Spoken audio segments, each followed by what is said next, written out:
Chaque jour, à heure fixe, une famille de 3 personnes se précipite sur la pelouse pour se rincer du savon avant que l'arrosage automatique ne s'arrête. Suite à un licenciement, ils ne peuvent plus rembourser leurs prêts. Leur maison n'a plus ni eau ni électricité. Et même la pelouse devant chez eux a été arrachée par la banque. Pour économiser, la famille ne s'offre qu'un seul buffet à volonté par semaine. Les 20 autres repas, ils se nourrissent de presque rien. Pourtant, il y a à peine une semaine, cette famille faisait l'envie de tous. L'homme s'appelle Jack, un parfait représentant de la classe moyenne. Il vivait dans une grande villa, conduisait une BMW 740. Ce jour-là, sa secrétaire l'informe que le patron veut le voir. Au 51e étage, là où seuls les cadres supérieurs ont accès. Cela signifie probablement une promotion.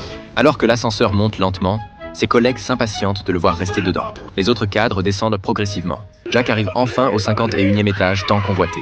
Le standing y est impressionnant. Même le gardien joue au golf pendant son service, et la réceptionniste se fait livrer ses repas par hélicoptère. C'est le directeur financier qui le reçoit. Dès son entrée, il avance les mains levées. Le directeur lui explique que le patron l'invite dans sa villa avec vue sur mer pour une réunion importante. Durant cette réunion, le patron le nomme vice-président. Sa carrière décolle. L'avenir s'annonce radieux. Euphorique, de retour chez lui, il contracte un prêt pour acheter une villa, fait installer une pelouse haut de gamme et offre même un collier électronique au chien de la famille. La première chose que fait Jack en tant que vice-président, c'est participer à une émission économique télévisée. Sur le plateau, Jack répond calmement aux diverses questions. Mais plus on l'interroge, plus quelque chose cloche.